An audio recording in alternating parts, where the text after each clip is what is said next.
Now, I always liked horror movies. As a kid, I liked them even though they kind of scared me. And as an adult, I liked them even though I knew they were fake. And I think I can get through them now because I know they're fake. And so I don't actually walk away traumatized or having nightmares or anything. I always thought it was interesting that us humans actually like scary movies, or some of us at least. And I never really thought too deeply about it though.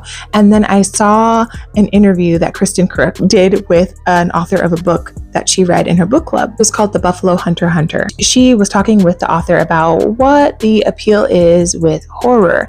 And what they posited was that with stories, typically if you're reading a horror novel or watching a horror film, there is an end. If we engage a horror story, be it on the screen, the page, the television, wherever, then the wonderful thing about it is after 2 hours or after 350 pages, it draws to a close, and it doesn't really matter if the good guys win or not. What matters is that it ends, and that tells us that these long, dark, terrible, scary tunnels have a little point of light at the end. And if we can believe that, then we can believe that our long dark tunnel has an end as well. So I thought that was really interesting, and it totally makes sense. I think this is especially true when it comes to fictional horror. But what happens when the horror is based on a true story? Well, that brings me to my next watch for this past week. We actually watched Adrift. Adrift is a 2018 film starring Shailene Woodley and Sam Claflin. Jim and I were watching the sunset, and it made me want to go back home and watch a movie set at sea.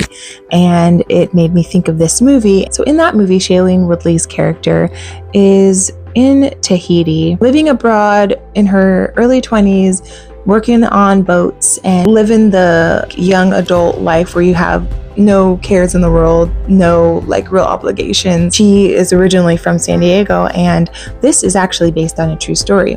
She meets this man who's played by Sam Claflin, and they fall in love. They set out on a trip at sea, and then things go horribly wrong. Typically, I don't like to watch movies that are showing danger at sea because I live on an island and I don't want to be scared to go into the ocean. So I refuse to watch any movies about sharks, absolutely not. But this one I was able to watch and kind of compartmentalize it enough, and I just really thought about what it would be like to survive at sea. I actually years ago got hooked on this show called I Shouldn't Be Alive, and I think it's from the early 2000s, but you can find the episodes on YouTube, and I binged all of them, and there were a few where people got lost at sea and were floating out at sea, I'm getting goosebumps thinking about it, not even in a boat, just on a piece of wood, floating at sea. Oh my gosh, terrifying. But when I was watching these, I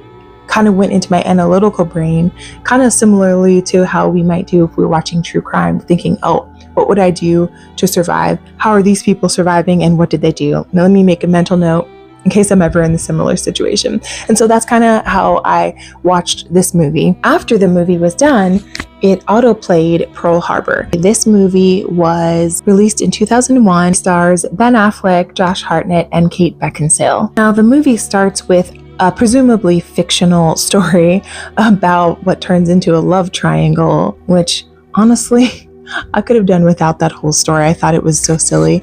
It is a very cheesy movie.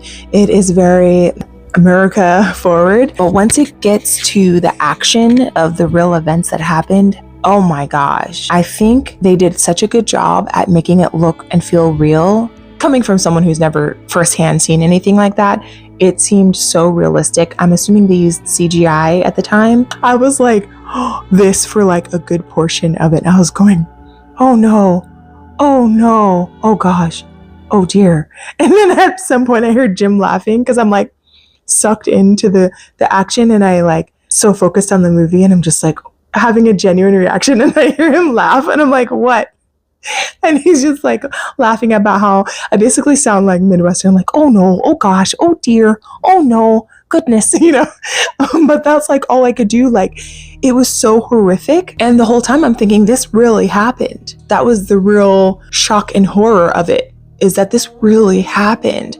And I'd been to Pearl Harbor once here, and I believe I took the boat to the USS Arizona. Now, I don't remember this detail, but Jim said that the bodies were left in the Arizona, the ship that sank to the bottom, one of the ships that sank to the bottom. If you're not familiar with this part of Pearl Harbor, and if you're not familiar with Pearl Harbor at all, it's just how World War started for us Americans, is when the Japanese bombed Pearl Harbor base here on Oahu. In the movie, it was mentioned that over 3,000 soldiers died during this. Well, there were soldiers who were in the ships. This was a surprise attack, and some of the ships sank with people in them, and they weren't able to get them out. When Jim told me that, I was just like, oh my gosh. I don't remember that detail. When I went to Pearl Harbor, I'm sure they would have said that. It wasn't until I watched this movie that it really hit me, the devastation. Just seeing it, just like imagining what it must have been like. Wow. Watching this movie, by the way, it's a 3-hour movie. So we watched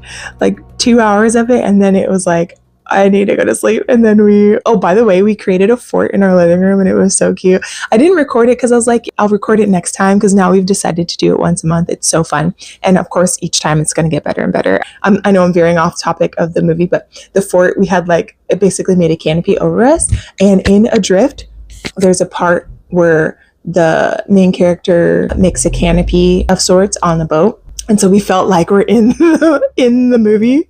And then in Pearl Harbor, there's when the Japanese are talking about attacking the US, there are canopies. And so kind of was immersive in that sense. And I guess not in the best of ways, but at the time it felt like cozy because we're watching a movie. But yeah, obviously the topic of the movie is really dark. Watching the movie now has made me want to revisit the history of World War II. I really don't think I've learned much about it since middle school. I remember at the time being really fascinated by the Diary of Anne Frank, because I think she would have been a little bit older than I was at the time I was learning about this, but I was just blown away at her courage and resilience, and then just shocked at all the stuff I found out about what happened during World War II.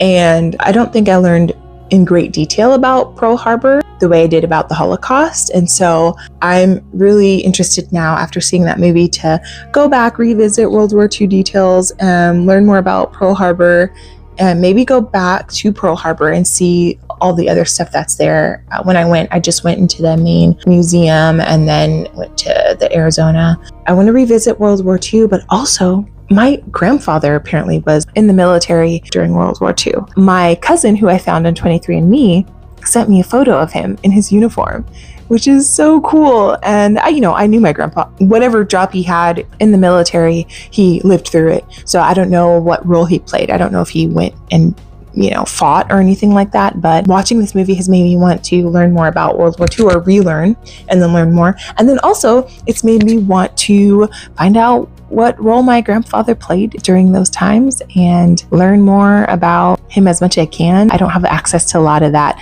side of my family, until I found my cousin on 23andMe.